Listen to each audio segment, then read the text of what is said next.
Doctor साहब mute है, आपका म्यूट है डॉक्टर साहब। Very good sir afternoon. Good afternoon. Good afternoon doctor साहब। थैंक यू अनूप जी, आपने इंट्रोडक्शन दिया मेरा। मैं बहुत तहे दिल से शुक्रिया अदा करता हूँ मनीष सचान जी का, एचआर हेड है लोनी यूनिट के, और श्री कुलदीप सिंह जी का जो यूनिट हेड है लोनी ग्रुप के। आज विश्व जो है बायोडाइवर्सिटी जैव विविधता दिवस पर एक प्रोग्राम का जो है प्रारूप बनाया था धर्मेंद्र ने। धर्मेंद्र हमारे स्टूडेंट भी हैं और लोनी ग्रुप में काम भी करते हैं, इन्वायरमेंट ऑफिसर हैं वहां पे।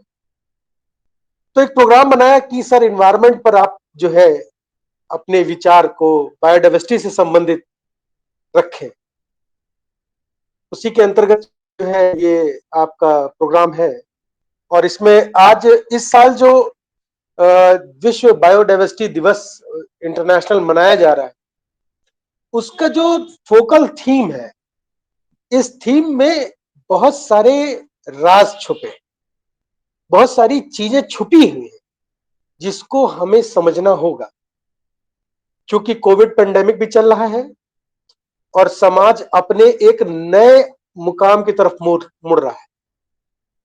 एक समय में होली और दिवाली में लोगों की भीड़ होती थी दूसरे के घरों पे, और अब है कि फोन पर ही हाय हेलो तक चल रहा है।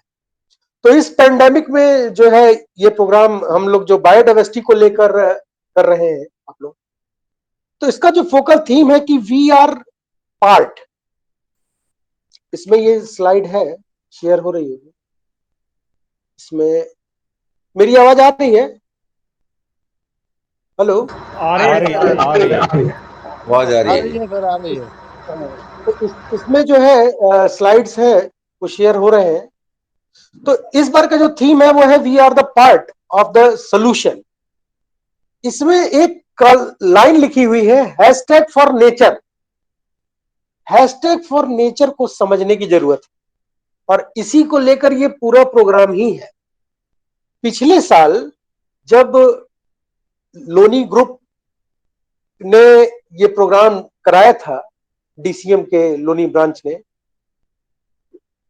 तो उसमें था कि our solution are in nature, और वही नेचर का जो सोल्यूशन है उसको आगे की तरफ मूव कराया गया है।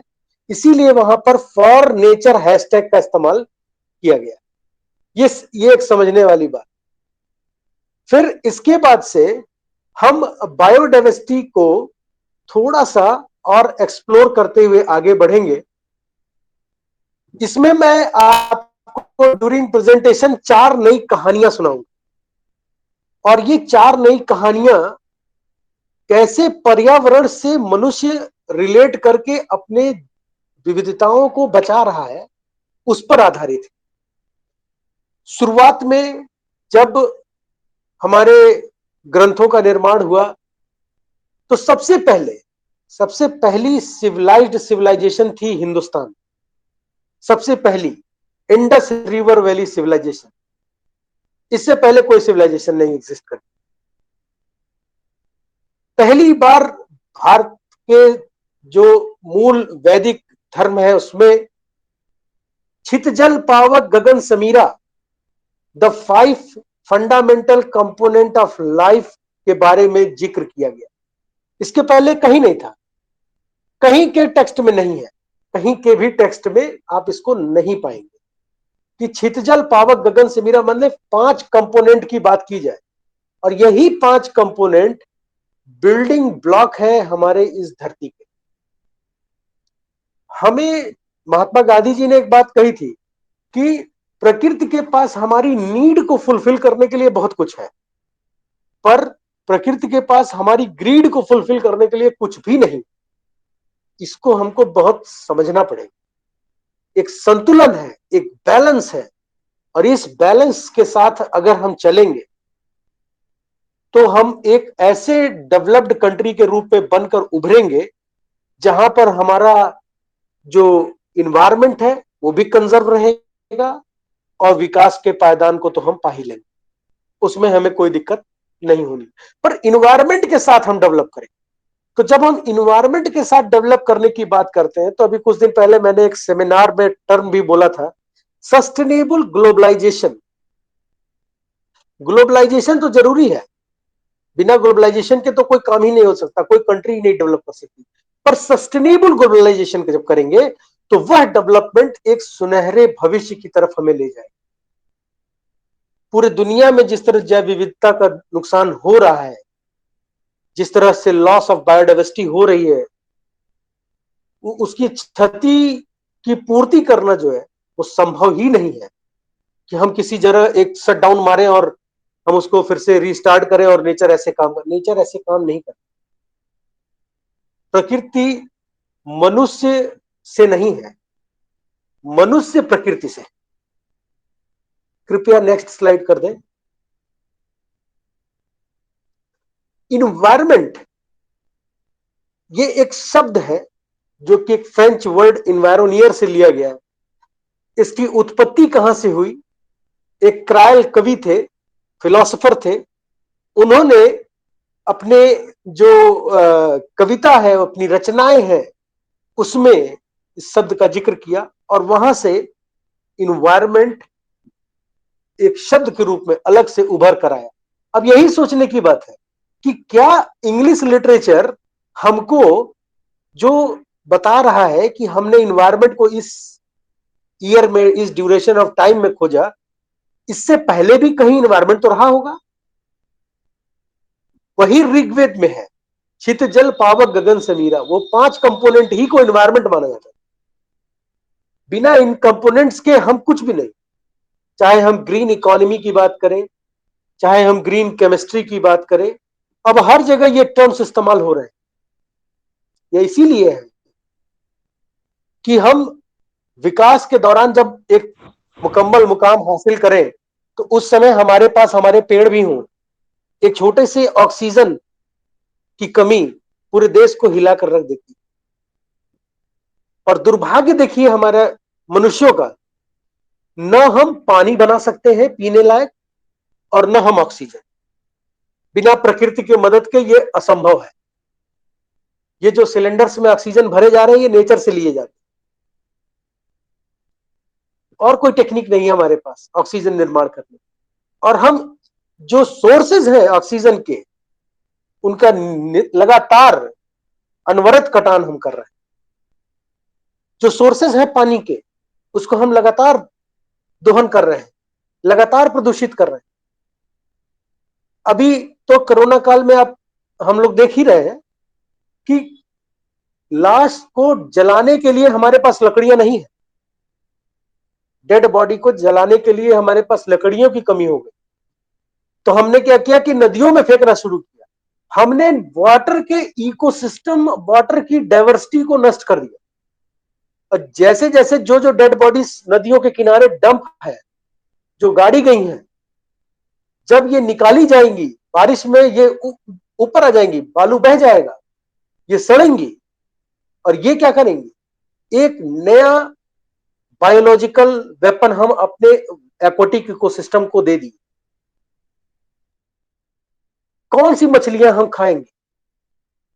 कौन सा जो, चूंकि फिश जो है वो आपके फूड इंडेक्स में, क्या खा पाएगा कोई रिवर का वो? तो इससे क्या होगा? मछुआरों की इकोनॉमी। देखिए क्लाइमेट में, इन्वायरमेंट में किया गया कोई भी कार्यक्रम ह्यूमन के द्वारा, वो डिजास्टर ही क्रिएट हो जाता है जब तक कि आप उसको सस्टेनेबल तरीके से इंप्लीमेंट नहीं करते। मैंने सजेशन भी दिया इस पर कि जितने भी रिवर के किनारे डेड बॉडीज हैं, इन डेड बॉडीज को आप, मोबाइल इंसिनरेटर मार्केट में अवेलेबल है, खरीदिए।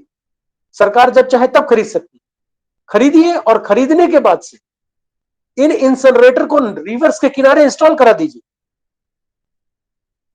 प्लेंटी ऑफ लाइट आपके पास अवेलेबल है, आप उस लाइट से कनेक्ट कीजिए, इन डेड बॉडीज को निकालिए और इनको बर्न करिए। नहीं तो वो कंडीशन क्रिएट होने वाली है कि जिससे हमारा एक तो रिवर सिस्टम डैमेज होगा, हो ही रहा है, और दूसरा उस रिवर से कनेक्टेड जो ग्राउंड वाटर है वो भी कंटामिनेट हो जाए। एक छोटी सी लापरवाही, और कहां से शुरुआत हुई? प्रकृति से। हमने प्रकृति को नजरअंदाज किया, नतीजा प्रकृति ने हमें नजरअंदाज किया। जिस जिस देश में प्रकृति को ओवरलुक किया गया, उस देश का कंडीशन इस समय बहुत ज्यादा वर्स्ट है।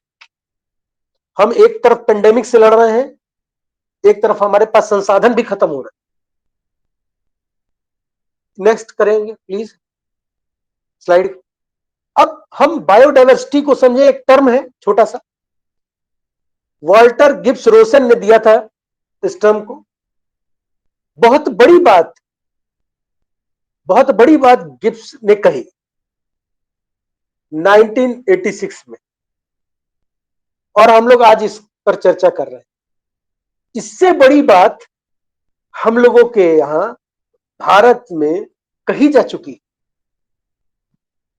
जब हम अपने टेक्स्ट को समझेंगे नहीं, पढ़ेंगे नहीं, तो हम हमेशा ही, अब कोई विदेशी कोई चीज कह देगा तो उसको मानना है। जो आपके यहां रिटन टेक्स्ट है, आपने उसे नहीं पढ़ा।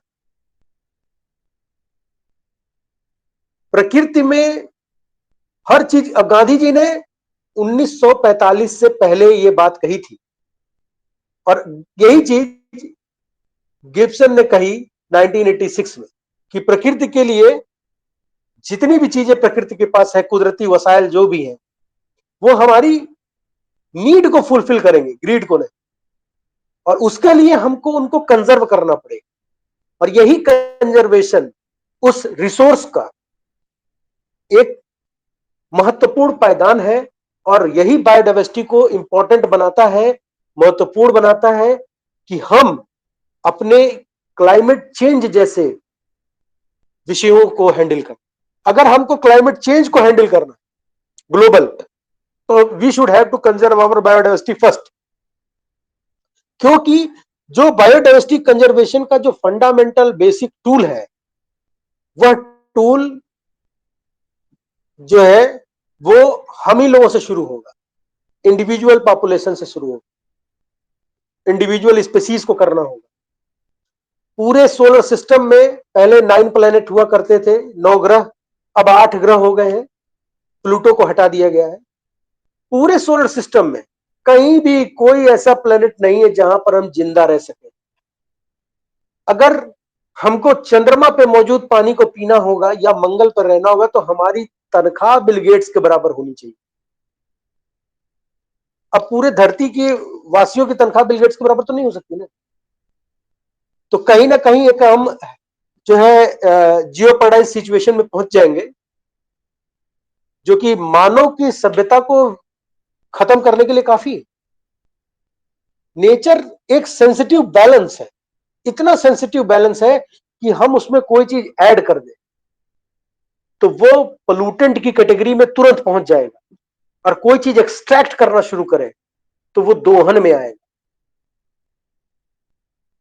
और ये एक्सट्रैक्शन और जो हम इंपाउंड कर रहे हैं, इसका संतुलन बनना रहना बहुत ज्यादा जरूरी, बहुत ज्यादा जरूरी।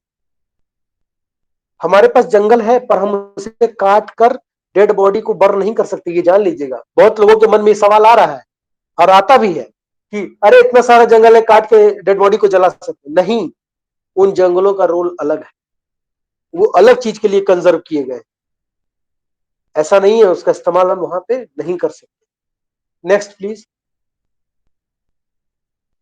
जब हम इसको क्लासिफाई करते तो 3 कैटेगरी में क्लासिफाई करते हैं, स्पेशीज, इकोसिस्टम और जेनेटिक।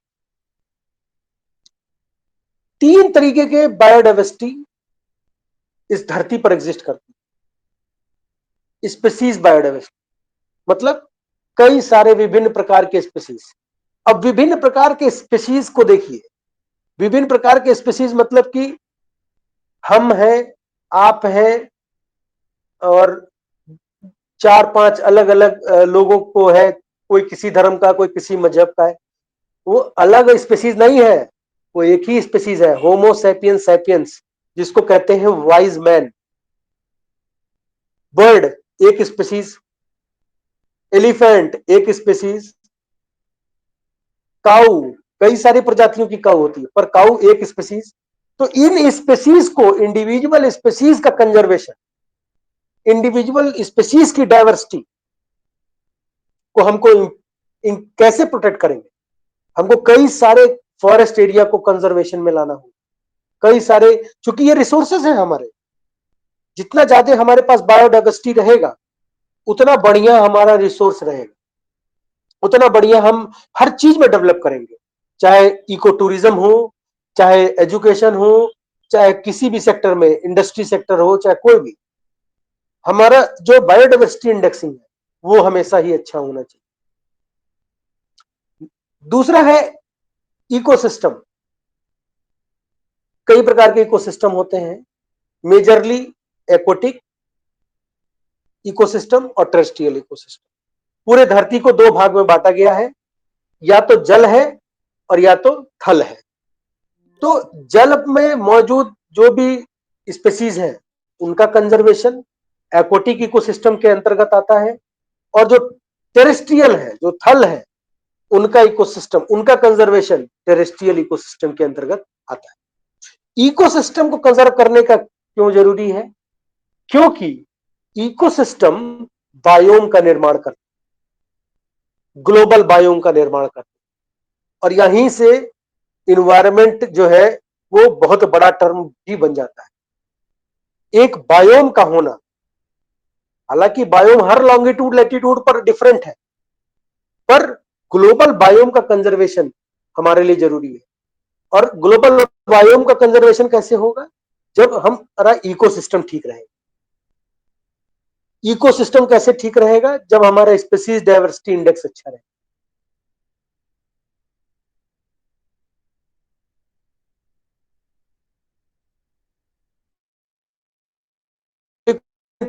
मेरी चर्चा हो, एक वैज्ञानिक है उनसे, तो उन्होंने कहा कि आप कोरोना को लेकर क्या सोचते हैं? तो मैंने कहा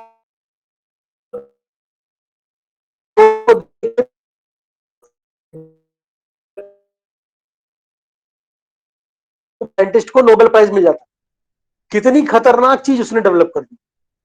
जैसे डायनामाइट को बनाने पर अल्फ्रेड नोबेल को नोबेल मिल गया, उन्होंने नोबेल की शुरुआत कर दी, उसी तरह इनको भी मिल जाता। साइंस इसलिए नहीं था, साइंस कभी से इसलिए नहीं था कि हम विकास तो करें पर हम कभी जो है प्रकृति का हानि ना पहुंचे। साइंस इसलिए कभी बना ही नहीं। हमने साइंस का गलत उपयोग करना शुरू किया। केमिकल्स बहुत सारे थे, उन केमिकल से अच्छी चीजें बनाई जाती, हमने उस केमिकल का इस्तेमाल मिलावट करने के लिए शुरू किया। दूध में केमिकल डाल दे रहे हैं, हल्दी में केमिकल डाल दे रहे हैं, और इसमें हो रहा क्या है? हम ही लोगों का नुकसान। एक छोटा सा केमिकल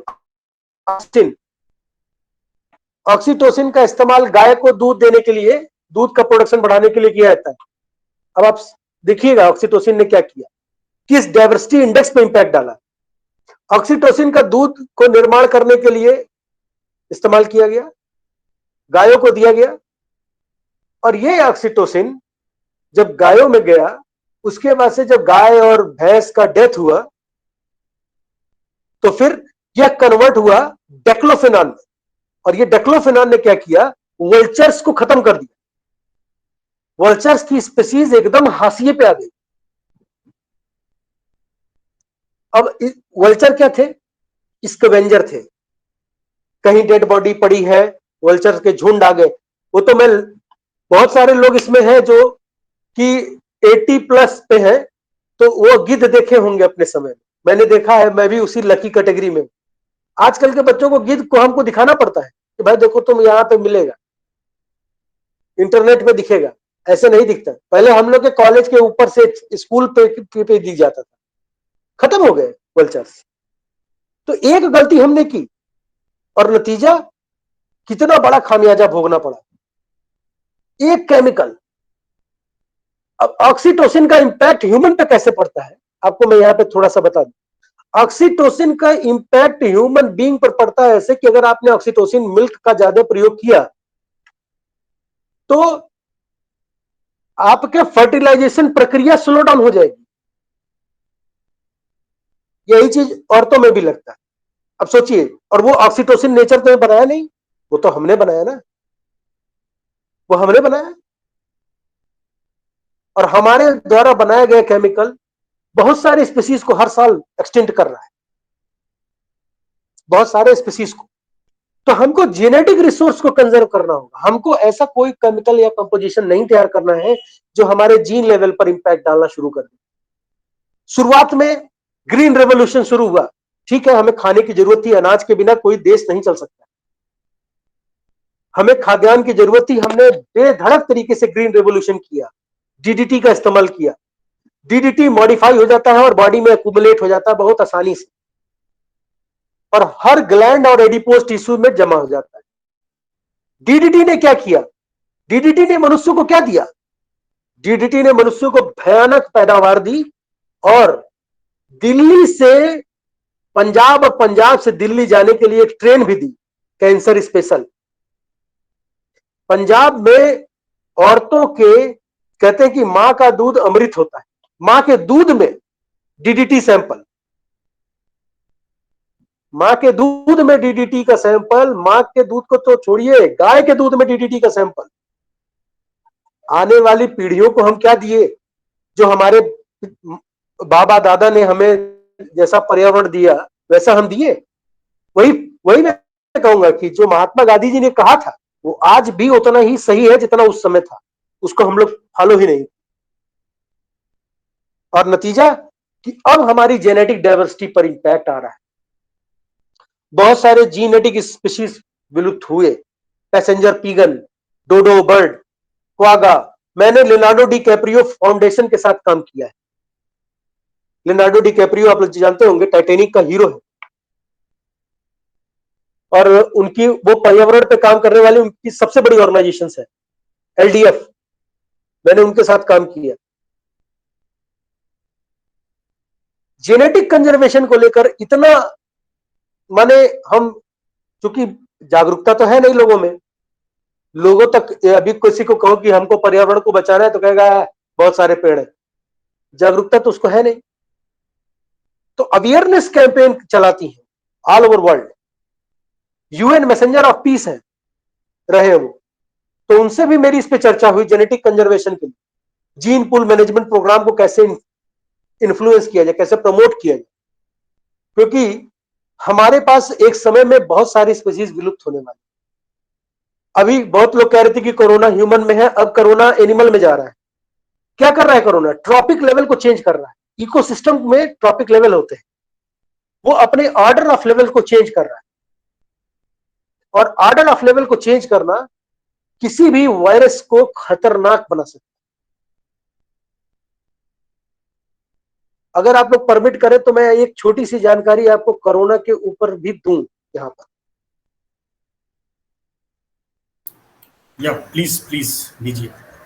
जो कोरोना वायरस है सर, वो कोरोना वायरस का जो निर्माण किया चीन ने, मैं ये आपको जो बता रहा हूं, ये मैंने जो साइंटिस्ट टीम है जो इसकी रिसर्च कर रही है उनसे भी कांटेक्ट है मेरा, उनसे भी लगातार बात होती है इस सब चीजों। जो वायरस का जो बेस होता है, जैसे हमने पिज्जा बनाना है तो पिज्जा बनाने के लिए जो ब्रेड लिया, उसने कोरोना बनाने के लिए जो ब्रेड लिया वो था एड्स का वायरस। और एड्स का वायरस का खासियत क्या है? जैसे ही दवा देंगे वो रूप बदल लेगा, जैसे ही दवा देंगे वो रूप चेंज कर लेगा, इसीलिए एड्स की दवा नहीं बन पाई। तो उसने एड्स का वायरस लिया। फैलाने के लिए क्या चीज चाहिए? पिज्जा कैसे टेस्टी मानेंगे? जब उसकी स्मेल जाएगी। उसने इन्फ्लुएंजा ले लिया। कितनी सारी बीमारियां कोरोना से पॉजिटिव होने पर लोगों को देखने को मिल रही है, black fungus, white fungus, pneumonia, कोई ऐसी बीमारी बची ही नहीं। प्रोफेसर ए के मल्होत्रा सर का स्टेटमेंट था, उन्होंने उस पर वर्क कर रहे हैं। कोई ऐसी बीमारी बची नहीं, कोई ऐसा सेल नहीं बचा जिसने उसको कोरोना में नहीं डाला है, इंक्लूडिंग कैंसर सेल तक।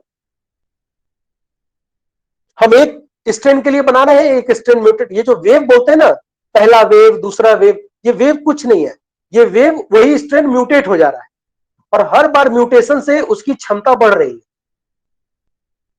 हर बार म्यूटेशन से उसकी क्षमता बढ़ रही है। और ये हमारे शरीर में हाइबरनेट हो रहा है, देखिए, कोई भी डॉक्टर ये नहीं बोल रहा है कि कोरोना की वैक्सीन लगाने पर आप ठीक ही हो जाएंगे। मोर्टेलिटी रेट डिक्रीज होगा, ठीक नहीं होने की गारंटी देता है वो। कोई इंजेक्शन ठीक होने गारंटी नहीं दे रहा। आपको मोर्टेलिटी रेट वो कम कर देगा, इतना तक रोकेगा। इतना खतरनाक ये वायरस बना दिया जिसकी कोई सीमा नहीं। अब वो एनिमल्स में जा रहा है, ट्रॉपिक लेवल चेंज हो गया। अब सोचिए, अगर वो डेड बॉडी के अंदर है, उसको मछलियां कंज्यूम की, वो कंटामिनेशन वहां होगा, वो इस एनिमल के अंदर गया, बर्ड्स के अंदर गया, एवियन के थ्रू फैलेगा, तो वो कंटामिनेशन वहां होगा। हर इकोसिस्टम को इंपैक्ट डालने के लिए सबसे खतरनाक, इस पूरे धरती पर मानव निर्मित जितने भी वायरसेस हैं, उनमें सबसे खतरनाक वायरस का निर्माण हम लोग कर चुके, जिसको कहते हैं ना कि वो अहम ब्रह्मास्मि। तो हमको ब्रह्मा बनने का इतना शौक लग गया कि we should have to going control everything on this earth. और अब इस समय क्या है, दुनिया के किसी भी डॉक्टर के पास कोई मेडिसिन नहीं, चाहे रेमडेसिविर हो, चाहे कोवैक्सीन हो, ये सब उसके वायरस को हाइबरनेट करने के लिए डिजाइन है, उसको मारने के लिए डिजाइन नहीं है।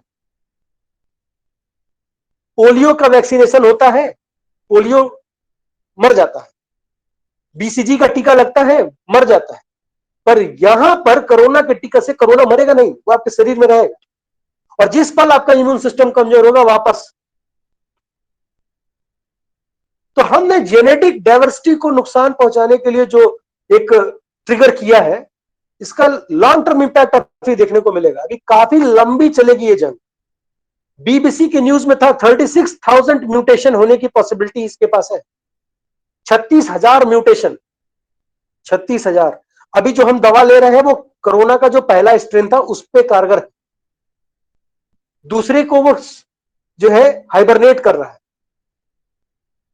तीसरा वेव का पता नहीं क्या करेगी, उसके लिए हमको एक नई वैक्सीन की जरूरत पड़ने वाली। अभी तो खेल शुरू हुआ है, और ये कितना लंबा जाएगा इसको खुद चीन जान रहा है, क्योंकि वही इसको बनाया।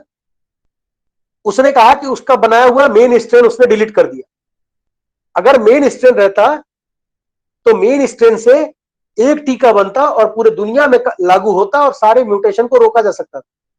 उसने उसको डब्ल्यूएचओ के डर से डिलीट कर दिया, जैसा कि उनका स्टेटमेंट, और छोड़ दिया पूरे दुनिया में। और अब बताइए, वो बता रहे हैं कि बच्चों के ऊपर इंपैक्ट। कहां जाएगी मानव सभ्यता इस प्रकृति से खिलवाड़ करके।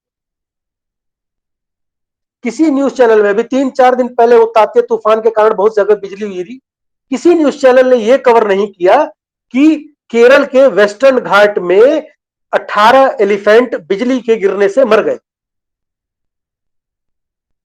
और अभी किसी फिल्म इंडस्ट्री के जो हीरो है उनकी शादी हो तो उनकी एंगेजमेंट से लेकर उनकी विदाई तक का वीडियो दिखेगा। किसी इतना हम लोग माने शून्य पे खड़े हैं पर्यावरण को लेकर, जैसे लगता है कि कोई मेरी रिस्पॉन्सिबिलिटी ही नहीं। और ये चीज जो हम जब जेनेटिक लेवल पर छेड़छाड़ कर रहे हैं ना, ये बहुत ज्यादा खतरनाक। यही प्रॉब्लम हुई थी डीडीटी में।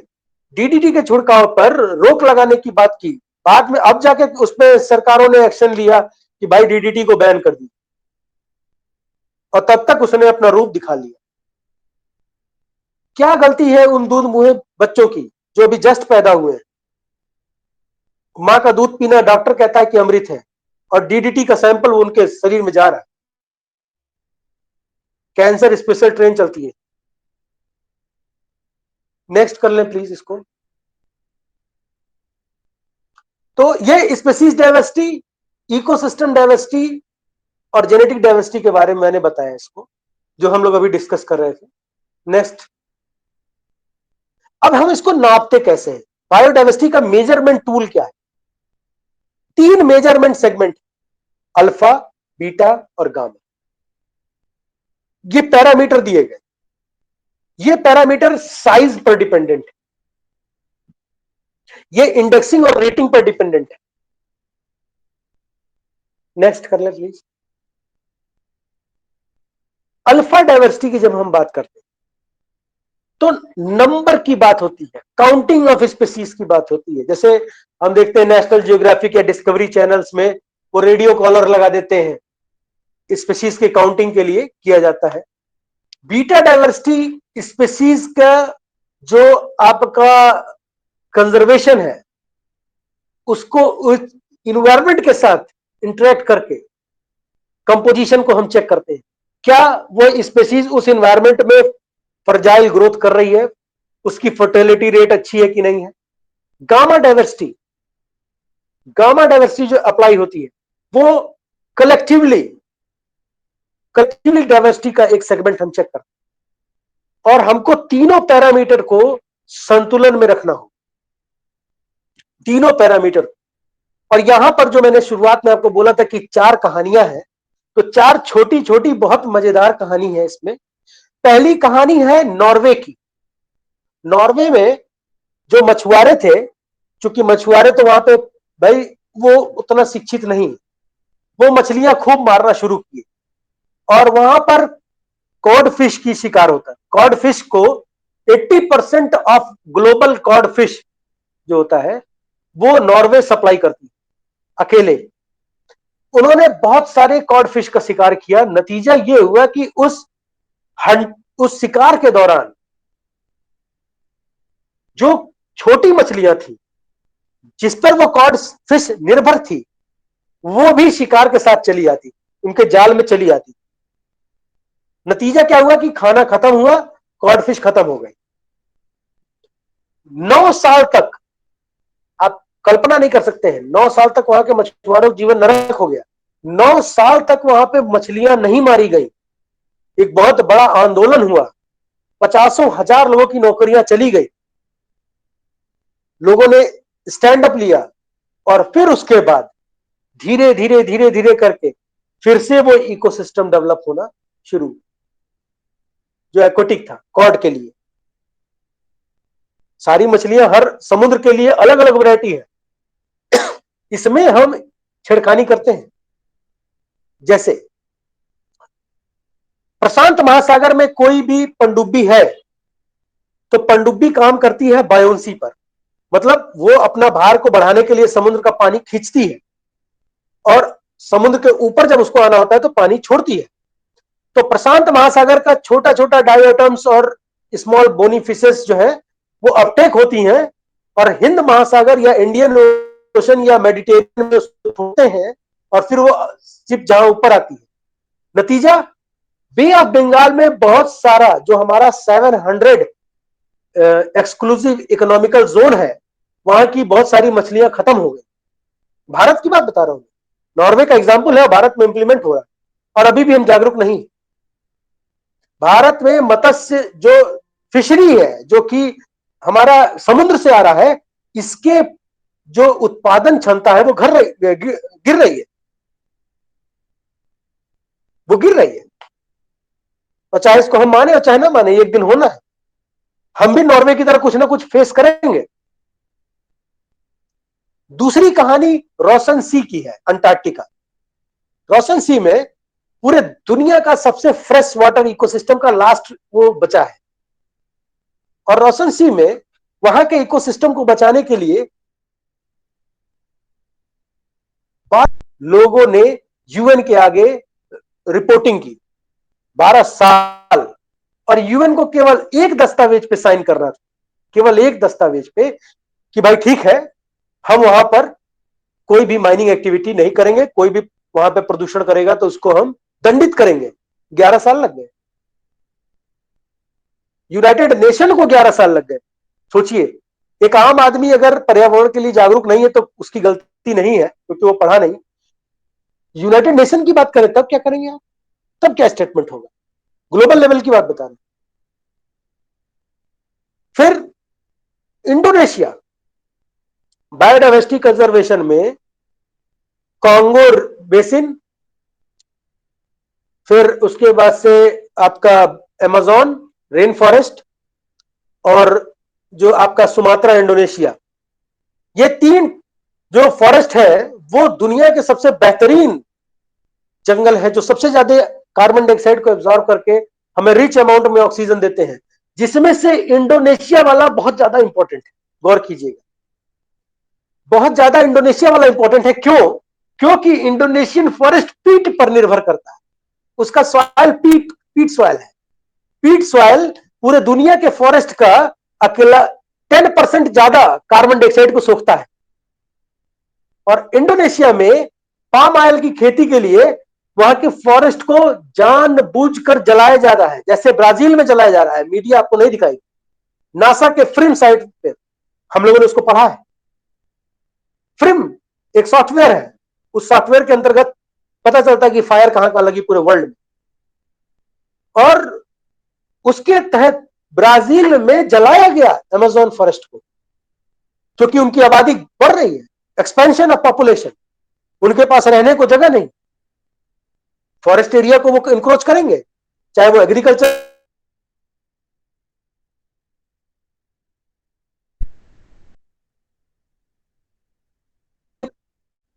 पाम हो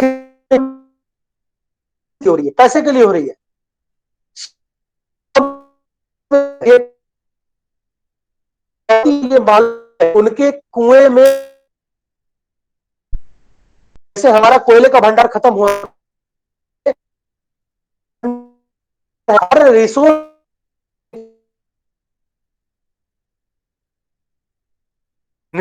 समय तक के लिए, और वो एक दिन खत्म हो जानी है। तो पीट फॉरेस्ट जो है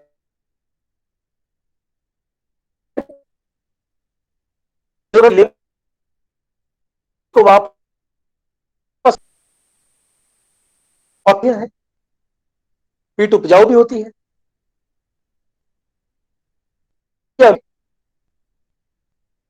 हम एक्टिविस्ट हैं, वो लोग इस पर काम कर दे रहे हैं, रैलियां निकाली जा रही हैं,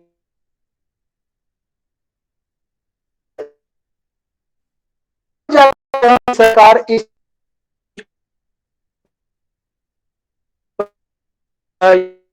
डिक्लेरेशन में एक कार्बन क्रेडिट, और कार्बन क्रेडिट में पैसा है। मतलब कि अगर मान लीजिए हम कार्बन डाइऑक्साइड रिलीज कर रहे हैं 10 गीगाटन, तो हम 10 गीगाटन के बराबर का प्लांटेशन को फाइनेंस करें, tropical rain forest, evergreen forest को, डिसिडियस को। इंडोनेशिया को पीट फॉरेस्ट को प्रोटेक्ट करने के लिए शुरू की, ज्यादा एक्टिव आदमी को। अगर हमारे पास एक अटैची भर के पैसा रहे ना, और रास्ते पे 10 रुपए का नोट गिरा रहे, और हमारे अटैची में, तो अब वहां पे पैसा फेंका गया, तब वहां के लोग जागरूक हो। और चौथी सबसे मजेदार कहानी है, पर्यावरण कंजर्वेशन के लिए एक 11 साल की लड़की मरिया की, उसको मैरीज कहते हैं। मैरीज की स्टोरी यह है कि मैरीज आपका ग्रेट बैरियर रीफ, कोरल का सबसे बड़ा रीफ ग्रेट बैरियर ऑस्ट्रेलिया में है, वहीं पर एक टापू है बैसिली। उस टापू पर वो लोग वहां पर बैरियर रीफ में डिगिंग कर रहे थे तेल के लिए। सारा बवाल रिसोर्स के लिए है, सारा का सारा 80% नेचुरल रिसोर्स का दोहन 20% डेवलप कंट्री करती है, और 20% रिसोर्स पर पूरे दुनिया की 80% डेवलपिंग और पुअर कंट्री निर्भर होती है। यह ग्लोबल आंकड़ा है। हम खुद ही वर्ल्ड वार के करीब में चले जाएंगे। पानी को लेकर लड़ लेंगे, तेल को लेकर लड़े इराक में, अफीम को लेकर लड़े, नेचुरल गैस को लेकर लड़े अफगानिस्तान में।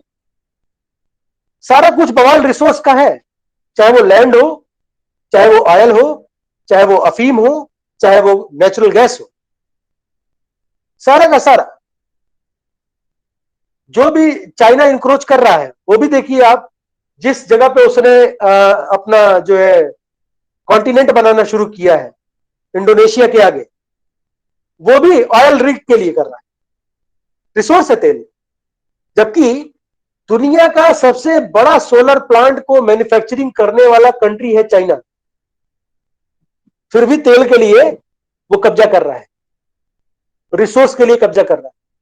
उसके पास पॉपुलेशन इतनी है कि उनके पास जगह कम पड़ रहा है, तो वो दूसरी कंट्रियों को अपनी विस्तारवादी नीतियों के तहत कब्जा कर रहे हैं। इन्वायरमेंट में ये सब आता है, ये सारी चीजें, पॉलिटिकल मैटर सारी चीज हम लोग पढ़ते हैं। तो ये जो मैरीज है, ये इस लड़की ने एक कदम उठाया और ये इंस्टाग्राम पर एक अपना वीडियो अपलोड करती है, और ये समुद्र में तैरकर, छोटी बच्ची 11 साल की समुद्र में तैरकर ग्रेट बैरियर रीफ को बचाने की बात कहती है। वो वहां से पॉलिथीन, वो वहां पर जो लोग काम कर रहे हैं, जो कोरल को नुकसान पहुंचा रहे हैं, जैसे पेड़ पौधे होते हैं ना, वो समुद्र धरती पर क्या करता है, पेड़ वायुमंडल से कार्बन डाइऑक्साइड लेता है, ऑक्सीजन में कन्वर्ट कर देता है। कोरल भी समुद्र में ये काम कोरल करते हैं। अगर कोरल नहीं रहेंगे तो समुद्र में कार्बन डाइऑक्साइड की मात्रा बढ़ती जाएगी, और जैसे जैसे कार्बन डाइऑक्साइड की मात्रा बढ़ेगी समुद्र में, तात्या तूफान टाइप के लोग दिखेंगे, कैटरीना दिखेंगी है, और अभी नया तूफान बंगाल में यास खड़ा है आके। तो ये सब हमको देखने को मिलेगा। और जब किसान भारत का खेती करने के लिए, जब वो उसको पानी की जरूरत होगी तो पानी नहीं बरसेगा, जब धान काटने जाएगा तो भरपूर मात्रा में पानी बरसेगा, नतीजा क्या होगा, उसका खेती खराब होगा। और किसान की जो खेती होती है, उस खेती का बहुत ज्यादा हिस्सा हम जीडीपी में अपने इस्तेमाल करते हैं, ग्रॉस डोमेस्टिक प्रोडक्टिविटी के लिए। भारत की अर्थव्यवस्था गड़बड़ाएगी, जब आपकी इकोनॉमिक्स गड़बड़ाएगी तो किसान सुसाइड करेंगे। और कारण क्या है, क्लाइमेट चेंज। हर वो इंडिविजुअल जो बायोडाइवर्सिटी को ओवरलुक करता है, वो इसका पार्ट होता है। तो 11 साल की बच्ची, वो इन्वायरमेंटल एक्टिविस्ट, उसको मात्र 3 साल लगे, और 3 साल में ग्रेट बैरियर रीफ में खुदने वाला तेल का कुआं बंद हो गया, नहीं लगाया जाएगा। ये हमारी जागरूकता का एक एग्जाम्पल। नेक्स्ट कर दें। अब जो इसको हम कंजर्वेशन का कर रहे हैं, तो तरीके क्या है, कैसे हम बायोडाइवर्सिटी को अपने प्रोटेक्ट कर सकते हैं। नेशनल पार्क, बायोस्फीयर रिजर्व, दो तरीके हैं, या तो एक्स सीटू करें या तो इन सीटू करें। इन सीटू कंजर्वेशन हमेशा से ही बेहतरीन रहा है। अब आप इन सीटू और एक्स सीटू को सबसे सरल भाषा में समझिए। इन सीटू मतलब होता है होम आइसोलेशन, और एक्स सीटू मतलब होता है कि उठा के अस्पताल में एडमिट किया गया। इससे बेहतरीन एग्जाम्पल इसके लिए इस समय कुछ मिलेगा नहीं मुझे, तो मैंने यही रख दिया। तो इन सीटू मतलब कि जो स्पीसीज अपने नेचुरल हैबिटेट में, नेचुरल एनवायरनमेंट में, उसको वहीं रखिए, उस एरिया को कंजर्व कीजिए।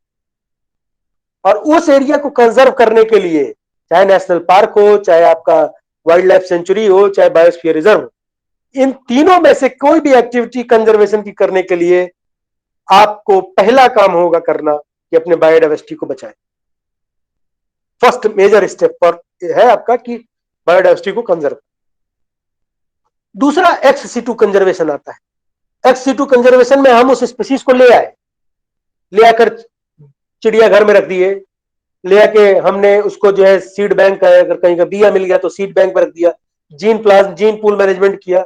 ये सारी चीजें एक्स सीटू में आती है। एक्स सीटू कंजर्वेशन सबसे ज्यादा खतरनाक है। कैसे? अभी कुछ सालों पहले चिड़ियाघर में दिल्ली के एक आदमी गिर गया। उसको वहां पे जो टाइगर था, उसका नाम था विजय, वो टाइगर खा गया। वो गिरा तो लोगों ने, जब वो शेर आ रहा था तो उसको ढेला मारना शुरू। बहुत सारे लोगों ने कमेंट किया कि शेर सरकार गोली मार सकती थी, परंतु सरकार वहां पर बंधी हुई है, क्योंकि आपका पर्यावरण कानून उसको रोकता है ऐसा करने से, क्योंकि वो टाइगर इंडेंजर्ड स्पीसीज की कैटेगरी में आता है।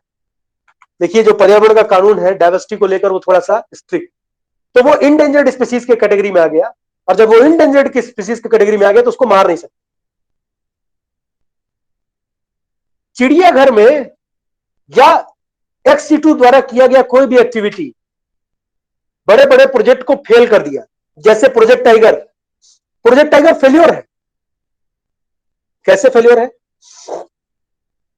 टाइगर जो होता है वो मांसाहारी है, वो मीट पकाकर हम लोग की तरह नहीं खाता, उसको खाने के लिए अपने बॉडी के टेम्परेचर को इनहांस करना पड़ता है, इसलिए शेर शिकार करके खाता है और हम उसको छीला हुआ मीट ले आके वहां परोस रहे हैं। नतीजा, इस तरह का कंजर्वेशन वो सरवाइव नहीं कर पाएंगे, धीरे धीरे वो खत्म हो जाएगा। बहुत सारे टाइगर और जो लायन है जिनको कंजर्व करने के लिए, या पांडा है, या आपका वेल है, डॉल्फिन्स है, इन लोगों को कंजर्व करने के लिए बहुत जगहों पर शुरुआत में एक्स-सिटू कंजर्वेशन टेक्निक लगाई गई, पर वो एक्स-सिटू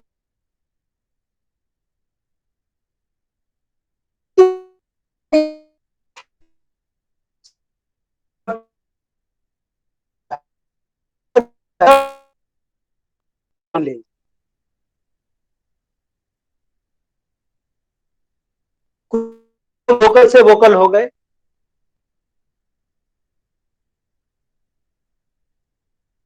ये प्रॉपर्टी है।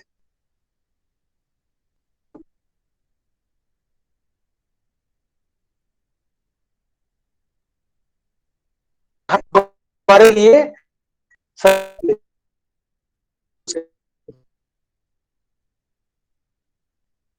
जैसे मान लीजिए कि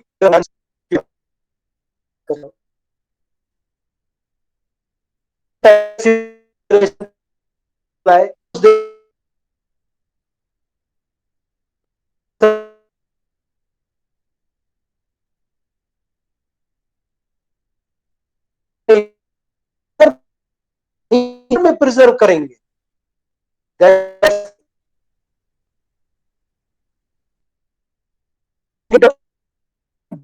इसीलिए हुआ क्योंकि वो गंगा के एक होराइजन में प्रिजर्व किया गया और प्रोजेक्ट टाइगर इसीलिए फेल हुआ।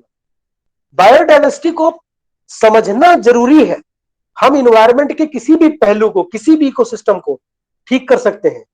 रिस्टोरेशन ऑफ इन्वायरमेंट और रिस्टोरेशन ऑफ इकोसिस्टम 2021 से 2030 तक यूएन डेकेड है, यूएन डेकेड बनाया जा रहा है, और ये रिस्टोरेशन तभी पॉसिबल है जब हम अपने बायोडाइवर्सिटी कंजर्व करें। इसीलिए इस बार के थीम में हैशटैग फॉर नेचर दिया गया, क्योंकि इकोसिस्टम को तभी हम कंजर्व कर सकते हैं जब हम बायोडाइवर्सिटी को कंजर्व करना शुरू। अब बायोडाइवर्सिटी के लिए हमको स्पीशीज को समझना पड़ेगा, उसके व्यवहार को समझना पड़ेगा। भाई चोर को जो नौकरी तो नहीं दे सकते ना, चोर बदमाश को, डकैत को हम नौकरी नहीं दे सकते हैं। किसी डाकू से कहे कि तुम आओ क्लास ले लो हमारी, it is not practically possible, not theoretically good. ये दोनों ही क्रियान्वय गलत तरीका है। हमको उसके नेचर को समझना पड़ेगा कि वो किस लिए डिजाइन, उसका सुधार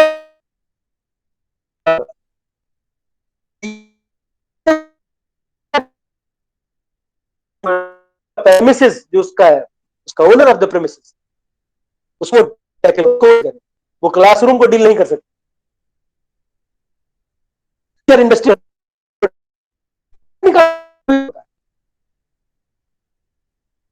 और इस हमको हर स्पीशीज पैटर्न को समझना, और अभी भी पर्यावरण को समझने के लिए हमारे को करोड़ों साल लग जाने। जिस रफ्तार से हम स्लोली स्लोली इसको समझ रहे हैं, हमको तो लगता है कि ह्यूमन बीइंग एक्सटिंक्ट हो जाएगा इसको समझने में। नेक्स्ट कर दें प्लीज। जो मेजर थ्रेट आएंगे हमारे बायोडाइवर्सिटी लॉस से के लिए, जो हमारे रिस्पॉन्सिबल है, सबसे पहला तो है कि पॉपुलेशन। सबसे पहला थ्रेट है पॉपुलेशन।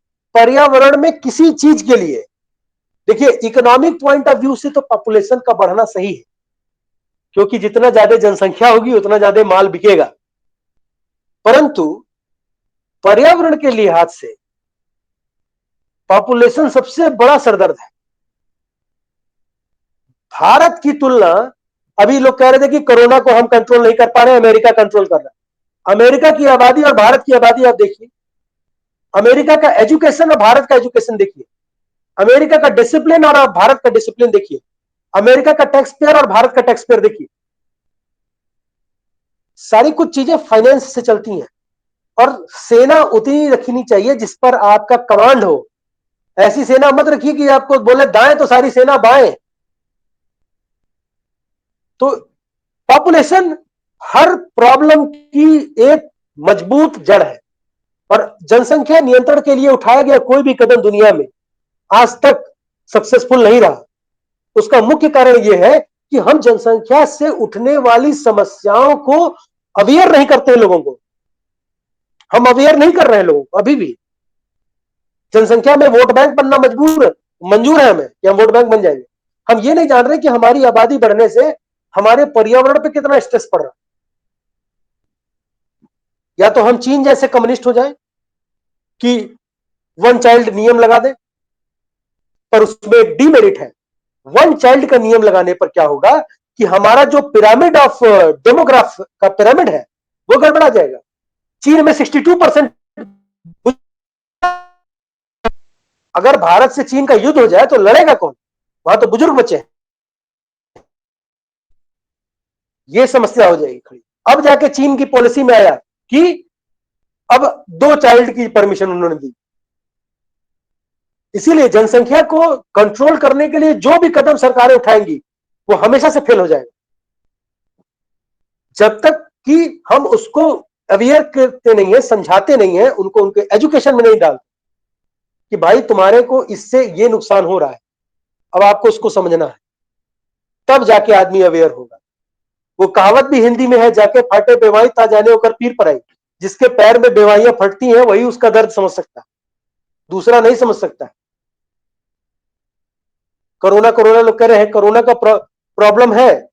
क्यों लोग फेस कर रहे हैं? पॉपुलेशन के कारण। हमारी आबादी बहुत ज्यादा है, हमारे पास संसाधन कम है, अस्पताल कम है, डॉक्टर्स कम है, हमारे पास जो है दवाइयां कम है। दवाइयों के रेफरेंस में आबादी मायने रखती है। सरकारें काम कर रही हैं पर काम सरकार फेल हो जा रही है क्योंकि हम डेटा भी गलत देते हैं। जैसे कोई सर्वे करने के लिए टीम आई, पूछा क्या लोग हैं तो कहेंगे 4, होंगे 5, तो एक आदमी का आपने कम दिया डेटा। नतीजा क्या हुआ? जब जनसंख्या गणना के अनुसार डेटा बना तो सरकार को कहा कि भाई यहां आपदा आई है, 4 वहां पे जो है कोवैक्सीन भेजिए, है वहां 5 लोग और गया कोवैक्सीन 4। सरकार तो सही है, डेटा आपने गलत दिया तो आपको गलत मिलेगा। 5 आदमी का खाना देना है, 4 आदमी का खाना भेज रही है क्योंकि हमने डेटा गलत दिया है। हम डेटा भी गलत दे रहे हैं और अभी भी गलत दे रहे हैं। और सबसे खतरनाक वो लोग हैं जिनको कोरोना हो रहा है और वो छुपा के बैठ रहे हैं, वो चलते फिरते बम बन जा रहे हैं। डॉक्टर मल्होत्रा ने बताया कि भारत में ये सबसे बड़ी दिक्कत है। लोग कह रहे हैं कि हम नहीं बताएंगे ताकि लोग हमारे अगल बगल पैनिक ना हो, पर ये नहीं जान रहे कि वो जो वायरस है वो 1 से 24 अपना लोड बढ़ा ले रहा है, 1 से 24 के बीच में। 24 से उसको ज्यादा होगा तो ठीक रहेगा, पर 24 से कम होना मतलब वो खतक हो जाएगा। चलता फिरता आप कोरोना बम, फिर छुअत सिला भाई नार सुहाई, जिसके बगल से आप निकल गए वो भी कोरोना पॉजिटिव हो जाए। तो अवेयर नहीं है हम। सही डेटा जो है कोविड प्रोटोकॉल जो आपका ऐप है उस पर भी नहीं दे रहे। जब हम जानकारी ही सही नहीं देंगे तो सरकार का तो सारा ढांचा फेल हो जाएगा। और ये आबादी इतनी है और ये आबादी एजुकेटेड नहीं है, ये ट्रेंड है। We are trained, we are not well educated. और यही चीज अमेरिका में है, वो एजुकेटेड है, वो डिसिप्लिन है। आज भी हम लोग लाइन नहीं लगा पा रहे हैं, एक दूसरे के ऊपर चढ़े गए। एक दूसरे के ऊपर लाइन लगाने के लिए बोल दीजिए तो एक दूसरे के ऊपर चढ़ जाएंगे इस कोरोना काल में। और अमेरिका में देखिए स्कूल के बच्चे लाइन लगाए हैं, बड़े बड़े बुजुर्ग लोग लाइन लगाए हैं, इवन कार भी आपस में डिस्टेंस रखकर लाइन। वो वहां का अवेयरनेस है। क्लाइमेट चेंज, जलवायु परिवर्तन हमेशा से बायोडाइवर्सिटी के लिए नुकसान दे रहा है। किसी भी प्रकार का इंडियन ओशन डाइपोल चेंज हो जाए, चाहे हम एलिनो को जनरेट करें, हमने कर दिया है, चाहे ला लीना आए, क्लाइमेट चेंज हमारे बायोडाइवर्सिटी पे हमेशा से ही बीस पड़ा है। जब जब हमको अपने डाइवर्सिटी कंजर्वेशन के लिए किसी इलाके में प्रोटेक्शन या किसी इलाके को हमको कंजर्व करना है, उस इलाके में अगर ह्यूमन बीइंग एक्टिविटी करना शुरू किया अपना, उससे वहां पर जो भी चेंजेस आए उस चेंज का प्रॉपर एनालिसिस कर ही नहीं रहे। कागज पर EIA होता है। बहुत सारी जो EIA कंसल्टेंसी है उन्होंने कहा कि सर आप हमारा इन हाउस बन जाइए। मैं कहा देखो एक रोटी मैं कम खा लूंगा पर ईमानदारी के साथ काम करता हूं, ये मेरे अंदर मेरे जीन में है। कि मैं बिना ईमानदारी के, आप अगर बेईमानी करोगे मैं आपका कोई रिपोर्ट साइन नहीं करूंगा। सब कागज पे कर रहे हैं, ये क्या बात है भाई, क्यों कर रहे हो ये? तो मत करो, एक कंप्यूटर ले लो, टाइप ले लो, खोल के दे दो रिपोर्ट। इंडस्ट्रीज हैं, मैं बहुत लिमिटेड इंडस्ट्रीज को जानता हूं जिनके पास इन्वायरमेंटल ऑफिसर हैं, जो आपके धर्मेंद्र जैसे हैं और अनूप जैसे लोग हैं जो इन्वायरमेंट को लेकर। चीज लिमिटेड इंडस्ट्रीज हैं, आप उंगलियों पे गिन सकते हैं।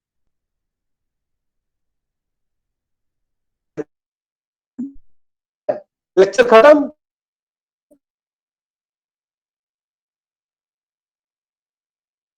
बुला, वो बूस्ट कर देगा। उस हॉल में जब तक आप रहेंगे तब तक बूस्ट रहेंगे, उस हॉल से बाहर निकलते ही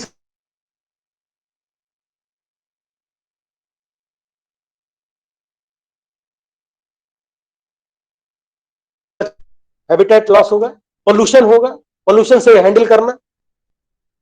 फिर इसके बाद से हमें इन्वेजन ऑफ स्पीसीज को रोकना।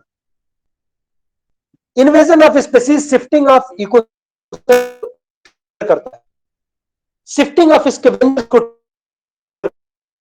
ट्रिगर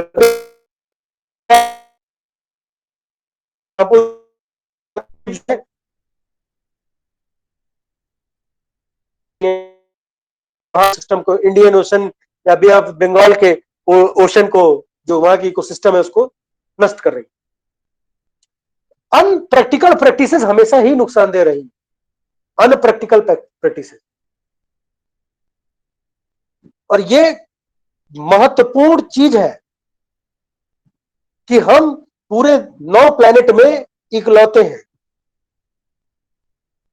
कोई सुपरमैन नहीं, कोई ही मैन नहीं, कोई स्पाइडरमैन नहीं, कोई एवेंजर नहीं है। पता चल गया कोरोना में कोई नहीं आया, कोई भी नहीं आया बचाने, वो हम ही को बचाना। और संसार अगर किसी ने कोई हुआ है इस कोरोना काल में तो मां ही हुई। आप तमाम न्यूज देख रहे होंगे, क्या क्या नहीं चुरा रहे हैं हम लोग। और हमको कहा जाता है Homo sapiens sapiens, wise man. मेरी पूरी फैमिली कोरोना पॉजिटिव थी सर, और कैसे हम लोग उसको टैकल किए, कैसे उसको हैंडल किए, अब जो है सब ठीक नॉर्मल है। तो अनुशासन से ठीक होगा, डिसिप्लिन से ठीक होगा, और डिसिप्लिन हर जगह उसमें काम आता, चाहे हम पॉपुलेशन को कंट्रोल करने के लिए करें, चाहे क्लाइमेट, चाहे एनवायरमेंट। नेक्स्ट कर लीजिए प्लीज। ये बायोडाइवर्सिटी कंजर्वेशन के लिए कुछ फोकल पॉइंट्स हैं, इसको मैंने यहाँ पे रखा है। इसमें जो है हम बायोडाइवर्सिटी के लिए पहला कॉन्फ्रेंस रायो डी जेनेरो से शुरू होता है, और इसके बाद से हम अभी भी बायोडाइवर्सिटी के लिए जितने भी कॉन्फ्रेंसेस कर रहे हैं केवल डिस्कस कर रहे हैं, इंप्लीमेंट होता हुआ नहीं देख रहे। इंप्लीमेंटेशन होना चाहिए, बातें बड़ी बड़ी करने से फायदा नहीं है, इंप्लीमेंटेशन होना चाहिए। मैं ब्रॉक सर के साथ था ऑनलाइन कॉन्फ्रेंस में, नासा के साइंटिस्ट हैं ब्रॉक, प्रोड्यूड यूनिवर्सिटी के, जो स्पेस शटल को लॉन्च करने और उसकी प्रोग्रामिंग में इन्वायरमेंट का रोल देखते हैं, उसको वो एजुकेशन में इंप्लीमेंट करा। तो उनके साथ में डिस्कस कर रहा था, तो कहे कि इंडिया के लिए सबसे बड़ी प्रॉब्लम है इंप्लीमेंटेशन। अगर इंडिया अपने इन्वायरमेंट को इंप्लीमेंट कर ले अपने साथ, तो इंडिया जब डेवलप कंट्री बनेगा उसके साथ उसका एक बहुत बेहतरीन इन्वायरमेंट, लाजवाब इन्वायरमेंट होगा, और इससे उसकी इकोनॉमिक्स बढ़ जाएगी। अभी भी हम 11th मेगाडाइवर्सिटी पर अटके हैं, अभी भी पेड़ लग रहे हैं, कागजों में लग रहे हैं,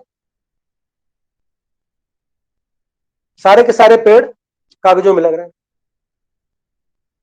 जो पेड़ लग रहे हैं हम चाह रहे हैं कि तुरंत ऑक्सीजन दे दे, ऐसे नहीं होता है। पेड़ भी अलग तरीके से काम करते, जैसे चुनाव में वोट डालने की एक एज होती है, शादी करने की एक एज होती है, स्कूल जाने की एक उम्र होती है, उसी तरह पेड़ को ऑक्सीजन उस अमाउंट में दे, उसके लिए उसको ग्रोथ होना चाहिए, उसका बेसल स्ट्रेंथ बढ़ेगा, उसका तना मोटा होगा, जितना मोटा तना होगा उतना ज्यादा वो कार्बन डाइऑक्साइड एब्जॉर्ब किया होगा, और उतना ही ज्यादा वो अमाउंट में ऑक्सीजन हमको देगा। ये नहीं कि हम नीम का दतवन लगा दिए और कहे वही बैठ गए कि अब ये हमको ऑक्सीजन दे रहा है। कुछ नहीं देगा, वो अपने ही ग्रोथ के लिए ऑक्सीजन इस्तेमाल करेगा, अपना ग्रोथ वो पहले करेगा। और हम सोचते हैं कि हम 100 पेड़ लगा दिए पतले पतले तो हमने बहुत सारा काम कर दिया। लगाना नहीं, उसको कंजर्व करना, वही मैं कह रहा हूं, इंप्लीमेंट होना, ग्राउंड रियलिटी चेक होना समय समय पर, वो बहुत मायने रखता। और ये जितने भी कॉन्फ्रेंसेज हैं, जब तक कोई बड़ा लीडर, कोई बड़ा व्यक्ति जाकर वहां पे नहीं रोने गिड़गिड़ाने लगता है, तब तक कोई नहीं सुन रहा है। और ये सबसे बड़ी डीमेरिट है। माने 11 साल की एक लड़की मैरीज, उसको समुद्र में तैर कर एक छोटा सा उसने इंस्टाग्राम पे वीडियो डाला था और लगातार उसने डालना शुरू किया। वो कोई बहुत बड़ी पार्टी नहीं थी, कोई इंटरटेन ही नहीं किया उसको।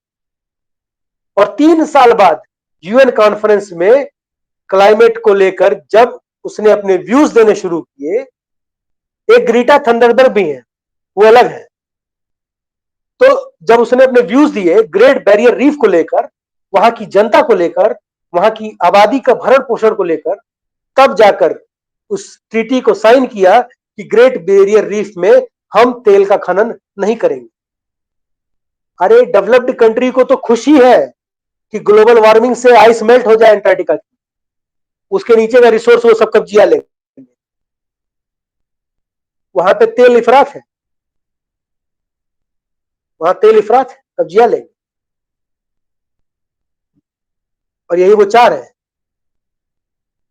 Thank you very much sir, आपने हमें समय दिया।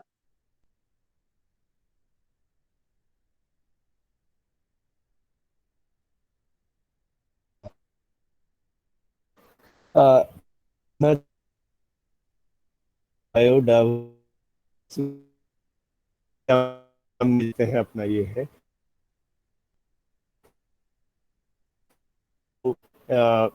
यानी इवैल्यूएट कर सकते हैं, ये थोड़ा जाने सर ये पर्टिकुलर हर इलाके का एक यूनिट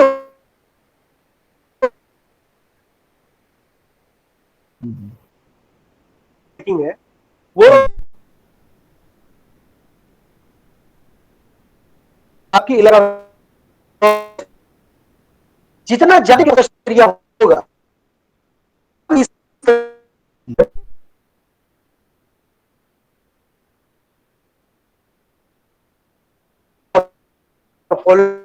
है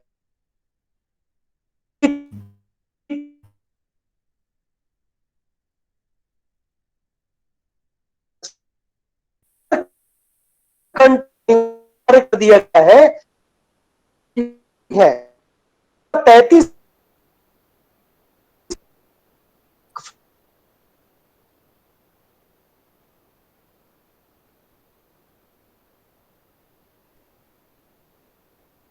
है, हर स्टेट का 33% है। तो एक जब वो 33% की कैटेगरी में आएगा तो इन्हीं 33 को कैलकुलेट कर कर वो इंडेक्स बनाता। तो हर इंडिविजुअल का रोल है कि वो जहां भी है तो वो अपने 33% को मेंटेन करे। अभी इंडिया के पास 33% हम नहीं पहुंचे, अभी हम 26% पे। इतना मैसिव प्लांटेशन के बाद भी समुद्र से हमको, हमारे पास समुद्र है, समुद्र हमको ऑक्सीजन देता है, पर समुद्र का जो परसेंटेज है ऑक्सीजन का विथ रेफरेंस टू हमारा टेरेस्ट्रियल एनवायरनमेंट वो डिफरेंट है। वो हमको जो डेंस अमाउंट में ऑक्सीजन देगा वो सबसे ज्यादा पहले वो खुद ही वहीं पे एब्जॉर्ब होगा, फिर वो हमारे पास आएगा। अगर हम ग्लोबल ऑक्सीजन साइकिल को देखें तो जो डिस्ट्रीब्यूशन पैटर्न है वो भी हेट्रोजीनियस है। नेचर सबके लिए बराबर है, इसीलिए नेचर हेट्रोजीनियस डिस्ट्रीब्यूशन देता है। हमको 33% हर जगह रखना हो तब जाकर, इसीलिए खेत के मेड़ों पर पेड़ों को लगाना। खेत के मेड़ पर हम पेड़ लगाते थे शीशम का, सागौन का, कई चीजों को देखिए कितना सुनिश्चित तरीके से भारत डील करता था।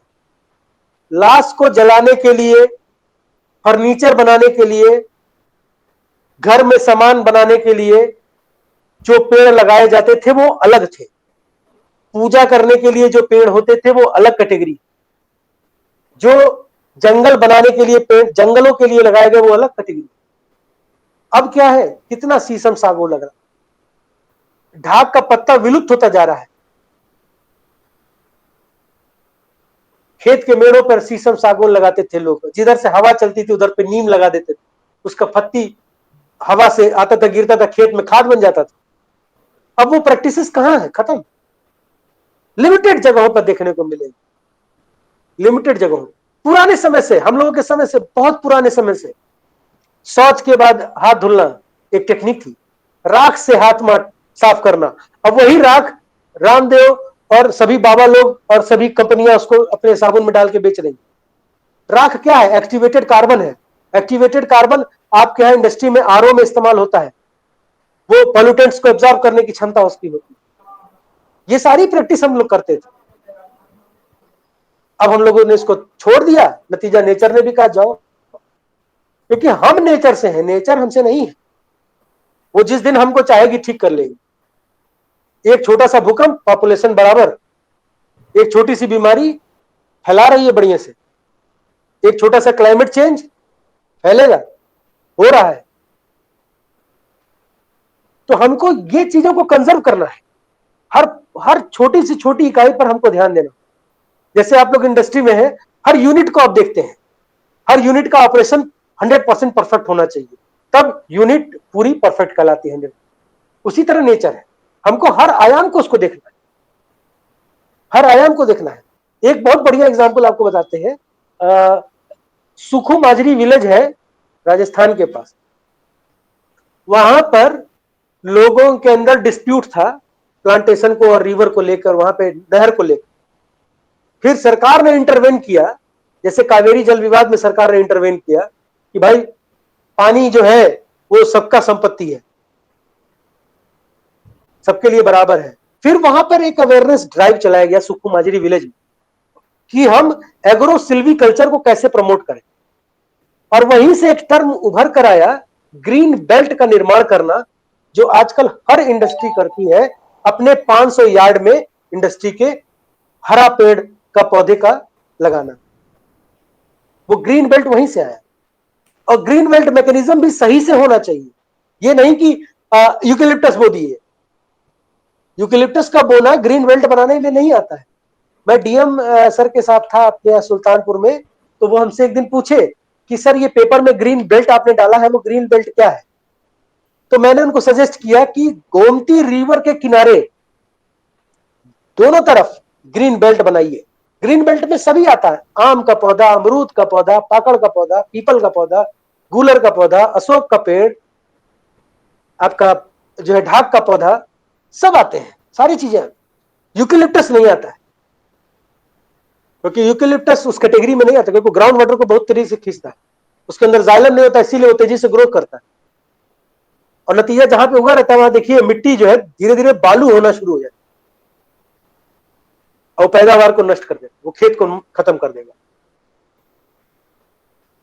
तो हमको अपने डाइवर्सिटी को समझना पड़ेगा सर, कि हमको क्या चीज की जरूरत है।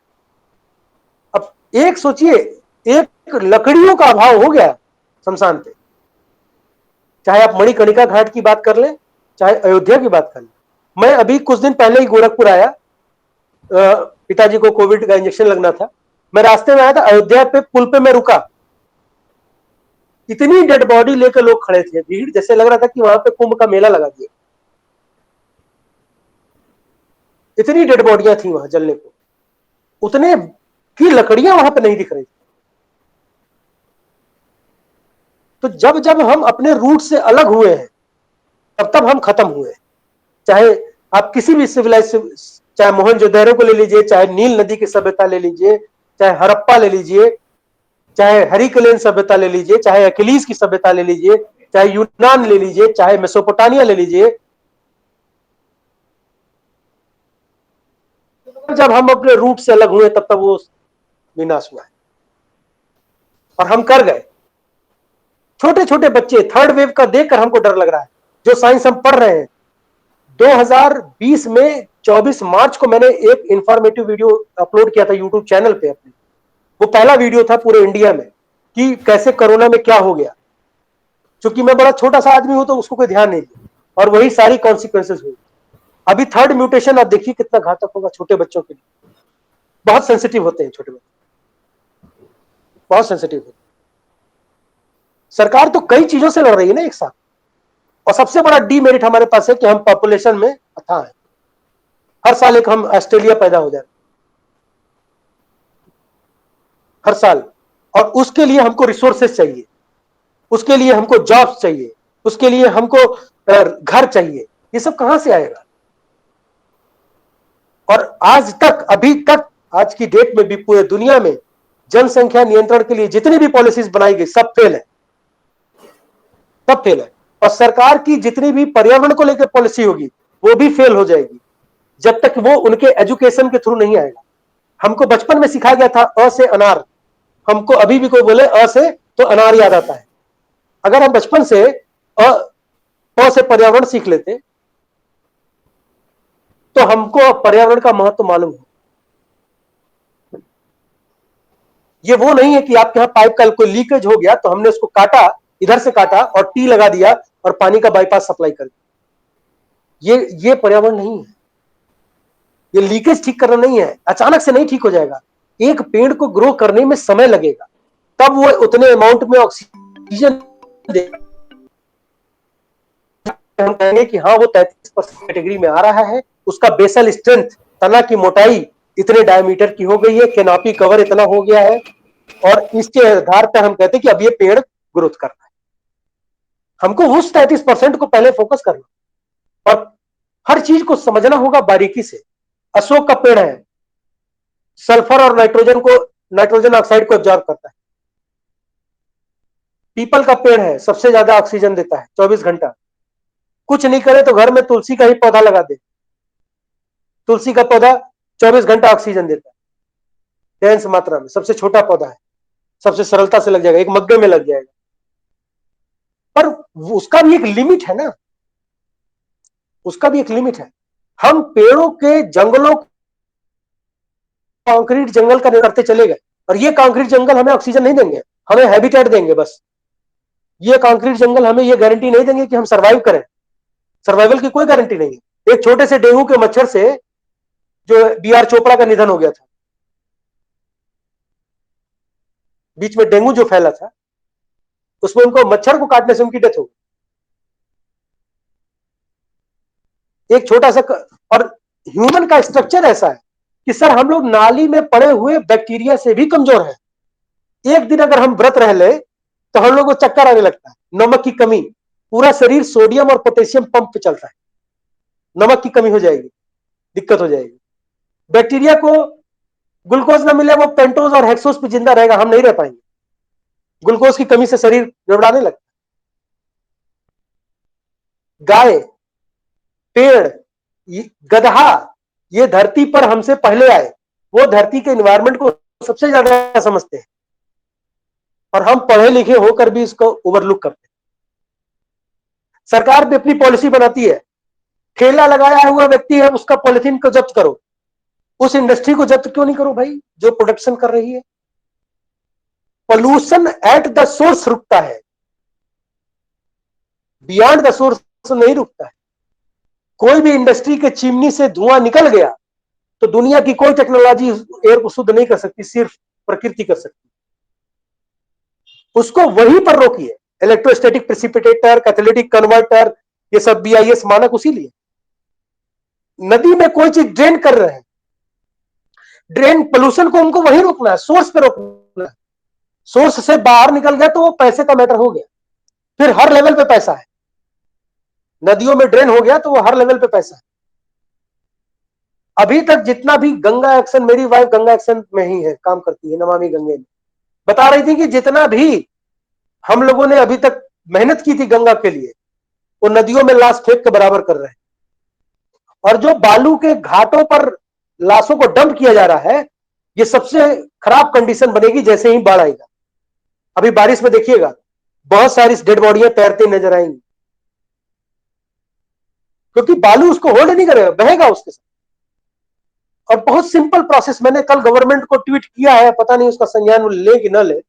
मैंने उनको लिखा कि जो है सर, पोर्टेबल इंसिनरेटर आते हैं मार्केट में, जैसे जनरेटर को ट्रैक्टर टाली पर रख के गांव में शादी में ले जा सकते हैं, उसी तरह पोर्टेबल इंसिनरेटर आते हैं। बड़े बड़े आते हैं, उनको खरीदिए, 16 चक्का ट्रक पर डालिए और नदी के किनारे पहुंचिए शमशान घाट पर, और वहां इंक्रिमिनेशन लाशों को निकालकर शुरू करिए। नहीं तो जो कंडीशन क्रिएट हो जाएगी कि हम उसका हिसाब नहीं दे पाएंगे। हमारे पास सर हम लोग जीवित रहे वही हमारे लिए बहुत बड़ी बात है। हम अपने बच्चों को बचा ले जाए वही बहुत बड़ी बात है। जिस रेट से कंटामिनेशन फैलेगा इसको हम जरा भी नहीं समझ रहे, और इसीलिए इंडेक्सिंग जरूरी है। थैंक यू डॉक्टर साहब, काफ़ी इन्फॉर्मेशन है और देखते हैं थैंक हम यू लोग सो यहाँ मच पे सर। क्या कर सकते हैं यहाँ नहीं पे। नहीं सर, आप लोगों का तो मैंने देखा है, आप लोगों का तो मैं देखा हूं कि जो है एक्टिविटीज आपकी जो है वहां पर जो हो रही है। Thank you so much doctor अब साहब। सर मैं Sir, थैंक यू नहीं। sir, sir, we should remember Sundarlal Bahugada also, sir, today. Ji ji ji ji, Yes, sir. बिल्कुल बिल्कुल Because बिल्कुल he was an बिल्कुल। environment champion and he just died, I think, recently because of कल the कल COVID. उनकी death हुई है, कल उनकी Yes, डेथ sir. हुई है। 94 ईयर के थे। मैं उनसे तब मिला था जब मेरे पास मोबाइल वाला कैमरा नहीं था, नहीं तो मैं भी एक फोटो ले रहा। खैर, वो तो In this सब series दूसरी of चीज। presentation, we would also like to share our in-house presentation of Mr. Dharmendra कुंवर वर्मा। धर्मेंद्र जी ने काफ़ी मेहनत की है और हमारे यहाँ जो इन हाउस बायोडाइवर्सिटी और इन हाउस कंजर्वेशन है उस पर एक छोटी सी प्रेजेंटेशन बनाई है, वो हम आपको दिखाना चाह रहे हैं। धर्मेंद्र जी मैं शेयर कर रहा हूँ। जी जी जी।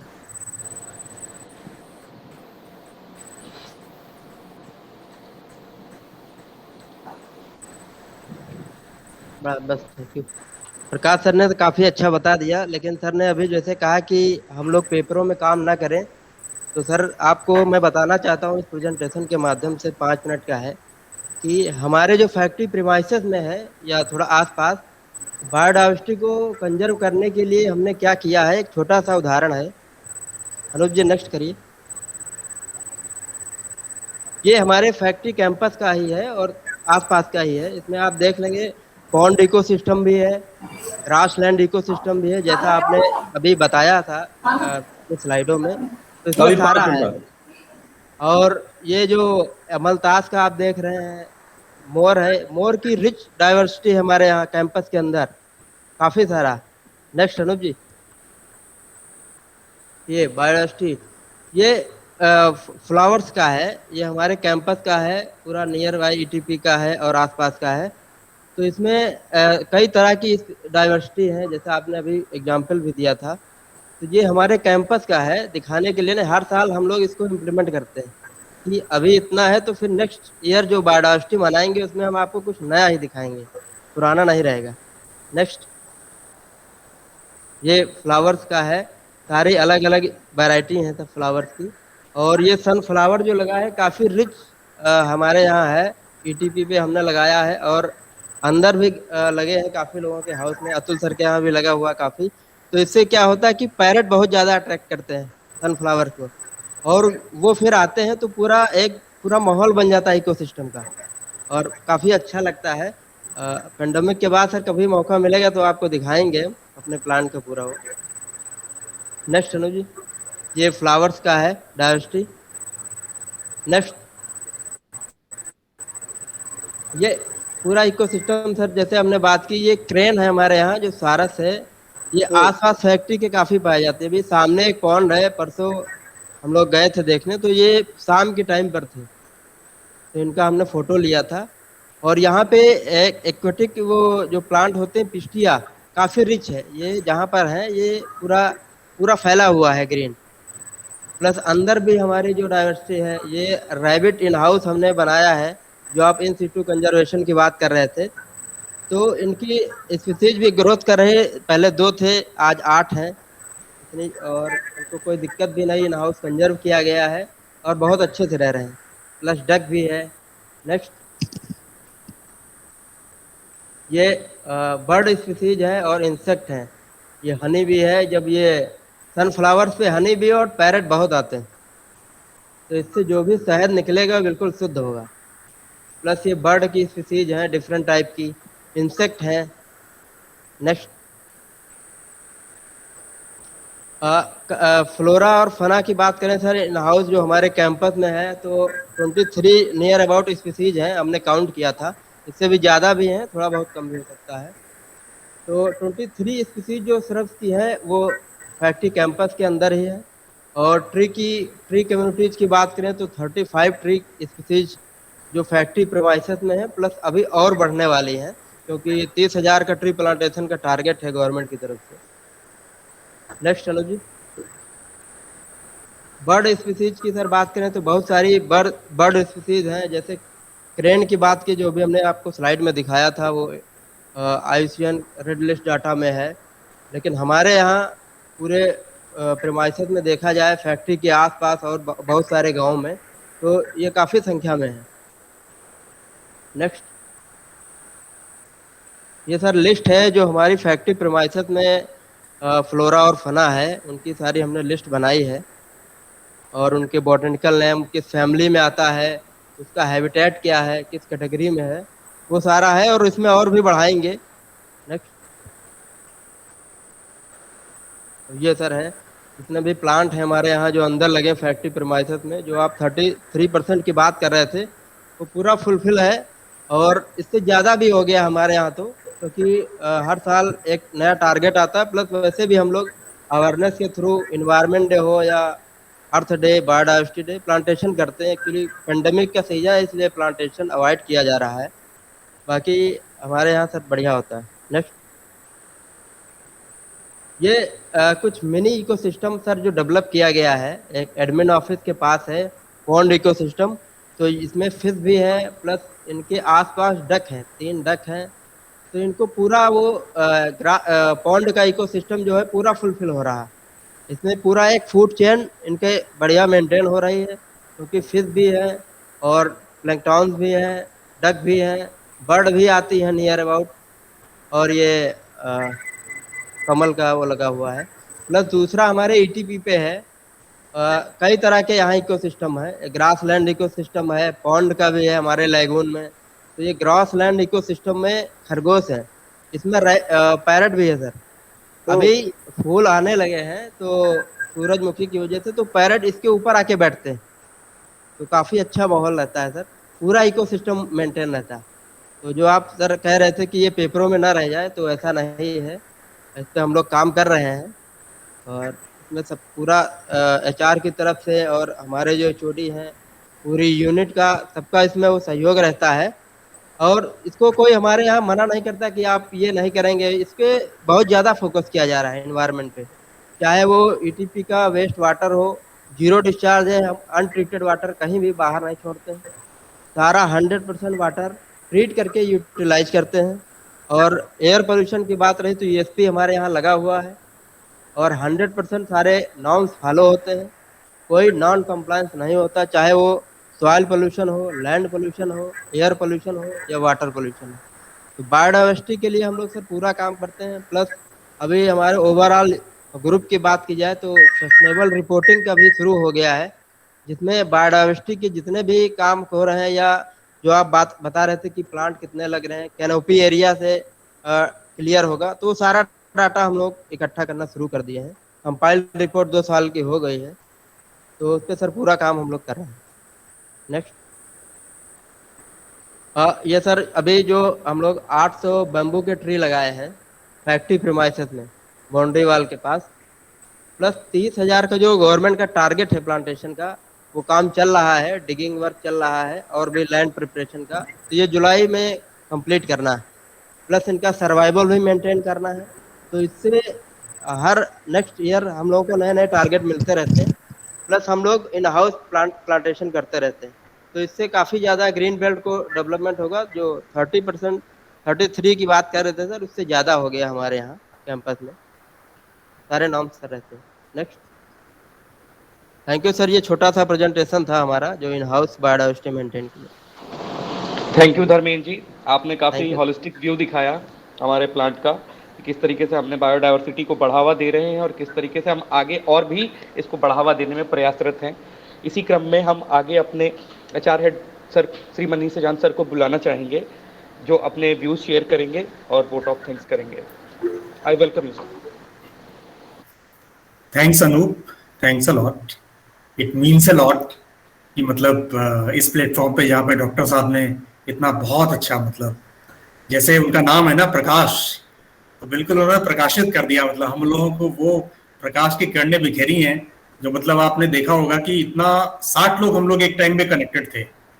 तो नॉर्मली हमारे यहाँ इतनी स्ट्रेंथ, ये मान के चलिए मैक्सिमम स्ट्रेंथ है डॉक्टर साहब, और ये सारे लोग मतलब इसके अंदर जुड़ते चले गए, तो आपने मतलब लोगों को एक माला में पिरो दिया, इतनी बढ़िया मतलब हमारा ऑनलाइन गर्व की बात है कि आप जैसे व्यक्ति ने अपने अमूल्य समय में से समय निकाला, और जैसे हम आपके उसको देख रहे थे तो मैं अनूप से बोल रहा था यार इनका तो प्रोफाइल मतलब खत्म ही नहीं हो रहा है बिल्कुल सर। तो फिर हमने आपका प्रोफाइल पूरा बना के मेल पे करके लोगों को भेजा, तो उसका भी एक शायद लोगों ने उसको ध्यान से पढ़ा और लोग यहाँ पे आए, और मैं अपनी पर्सनली तो ये कह सकता हूँ कि उम्मीद से ज्यादा ही मिला, जब कहते हैं ना उम्मीद से ज्यादा, तो ये आज का जो सेशन था ये सच में उम्मीद से ज्यादा वाला सेशन था, और आपने इसमें चीजों को बहुत डिटेल से कैप्चर और बहुत ही आसान भाषा में समझाया उन चीजों को। मतलब एक बायोडाइवर्सिटी सुन के ऐसा लगता है ये क्या वर्ड है, इसका मतलब क्या होगा, लेकिन आपने इतनी सरलता के साथ इतने तरीके से, मतलब कहीं कहीं पे जो लहजा अपना यूपी वाला बीच में जो आप डाल रहे थे, मतलब वो ऐसा अपना अपनत्व ला रहा था वो क्योंकि अधिकतर लोग जो है आसपास के ही है सब, और हिंदी भाषी लोग हैं हमारे यहाँ पे भी। और जैसे आपने शुरुआत की ना, we are the part of the solution, तो मतलब सच में वो एक सुनने में तो बहुत अच्छा लगता है, लेकिन इसको क्रियान्वित करने में उतना ही बहुत बहुत कठिन है। ये बोलना बहुत आसान है, और ये इंडिविजुअल लेवल पे ये करना पड़ेगा। अगर हम, जैसे आपने बोला, आपने जितनी बातें बोली, अगर हम देखें कि हम गवर्नमेंट से एक्सपेक्ट करते ये करें वो करें, वो एक एक्सपेक्टेशन होना अच्छी बात है, लेकिन एट द एंड हमको अपने लेवल पे करना पड़ेगा, शुरुआत वहीं से होगी। जैसे आपने इतने कई सारे एग्जाम्पल लिए आपने, जैसे आपने एक छोटी सी बात बोली थी, मैंने कुछ छोटी नोट्स भी बनाए आपकी बातों में, जैसे प्रकृति के लिए आपने बोला प्रकृति हमारी नीड है, और जहां ये ग्रीड बनी वहीं फिर जो है नाशक हो जाती, वही प्रकृति नाशक हो जाती है, वही प्रकृति हमारे लिए मतलब ऐसे क्या कहें, इस तरह की नेगेटिव इन्वायरमेंट क्रिएट हो जाता है उसी प्रकृति के द्वारा कि बैलेंस बिगड़ जाता है। क्योंकि जो आपने बड़े अच्छे तरीके से बताया, आपने कई चीजें जैसे जो आपने बताई, बायोडाइवर्सिटी के बारे में बताया, आपने बोला स्पेसीज की डाइवर्सिटी, फिर आपने बोला जेनेटिक डाइवर्सिटी मेंटेन करना, तो आपने छोटा करते करते आपने जो 4 एग्जांपल लिए, मतलब आपने एक नॉर्वे सी का एग्जांपल लिया, एक आपने रोजन सी का एग्जांपल लिया, आपने इंडोनेशिया की बात की, अपना वो क्या था इंडोनेशिया का, वो समात्रा फॉरेस्ट, हाँ और दूसरा आपने फिर वो जो 11 ईयर ओल्ड मैरी की बात की। तो इसी श्रृंखला में मैं अभी एक जस्ट आजकल शायद व्हाट्सएप पे वीडियो भी आ रहा है, अदरवाइज आप विकिपीडिया वगैरह में देख सकते हैं, अपने जो फॉरेस्ट मैन ऑफ इंडिया। तो आपने जितनी बात बोली, अगर हम एक रिलेट करें कि एक आदमी क्या कर सकता है, अपने जो जाधव पेयांग जो है, is a forest man of India बोला जाता है, बहुत सारे अवार्ड मिले हैं। तो उस बंदे ने, जब वो 16 साल का था, तो आपका आसाम के रहने वाले हैं, ब्रह्मपुत्र नदी के बेसिन में वो रहते हैं, तो 16 साल में वहां पे एकदम से वहां पे बहुत सारे सांप जो है उनको मरे हुए मिले एकदम से। तो उस बंदे ने बोला यार इसके लिए कुछ करना चाहिए। उसको इतना समझ में आया कि सांप जो है आपके जो क्या बोलते हैं बैम्बू के जो ट्री होते हैं,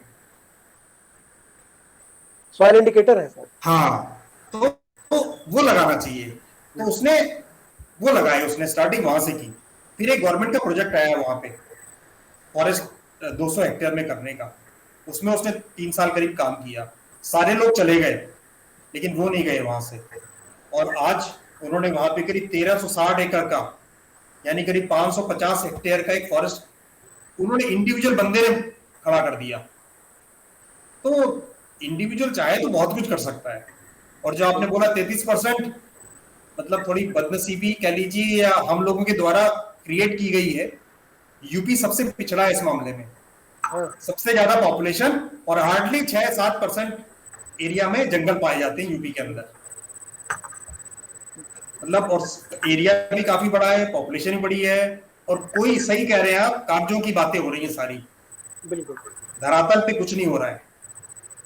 और अब हम लोग काफी कुछ कर रहे हैं, जैसे हमारे धर्मेंद्र हैं, Dharmendra he is a very मतलब बहुत बहुत मेहनती, और इस मामले में जो जो जो दिखाया है धर्मेंद्र ने, मतलब मैं समझ सकता हूँ उनको कितनी खुशी हो रही होगी, क्योंकि वो उनकी मेहनत है।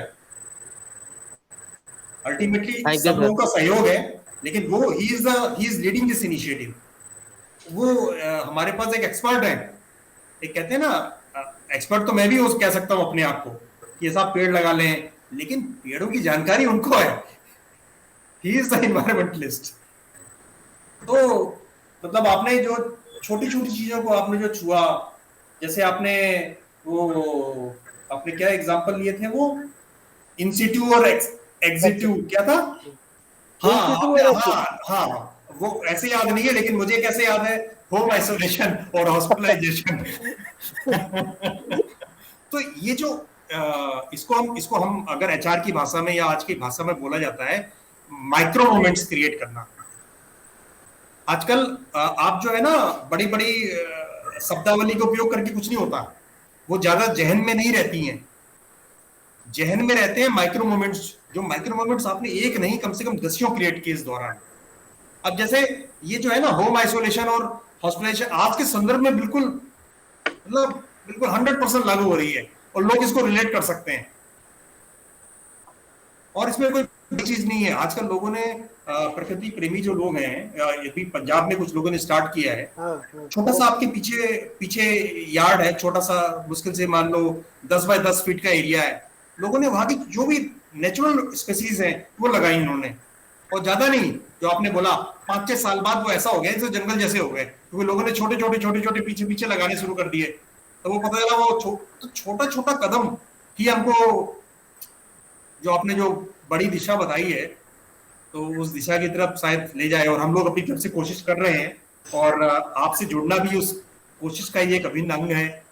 क्योंकि जब आप लोग आते हैं तो आप लोग जो है चंद्रमा की तरह, जैसे आपके नाम में चंद्र भी है ना, चंद्रमा की तरह किरणें आप में बिखेरी।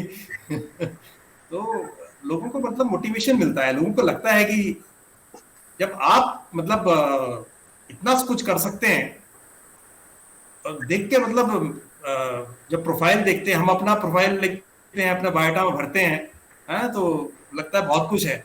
आपका जब हमने प्रोफाइल डालना शुरू, में लगा पता नहीं कितने लोगों के बायोडा है इसके अंदर। और वो आपने मतलब अपने जो एड्रेस किया हम लोगों को, उसके अंदर परिपूर्ण था वो, मतलब कहीं से कोई भी मतलब बहुत कुछ सीखने को मिला, और शायद सब लोग अपने साथ इसमें बहुत सी छोटी छोटी चीजें, स्टेप्स उठाएंगे, कुछ यहाँ उठाएंगे, कुछ घर में उठाएंगे, कुछ अपने आसपास ले जाएंगे, और जगह जगह के एरिया के लोग हैं यहाँ पे, तो हो सकता है ये मल्टीप्लायर इफेक्ट भी हो जब लोग अपने घरों में जाएं। अभी तो पेंडेमिक में है, कोई बात नहीं, लेकिन जो आपने बात बोली, शायद ये पेंडेमिक, अगर ये बायोडाइवर्सिटी मेंटेन होती, तो शायद ये पेंडेमिक जो जितना विकराल रूप ले रहा है, शायद ये इतना विकराल रूप ना लेता हमारे इंडिया में।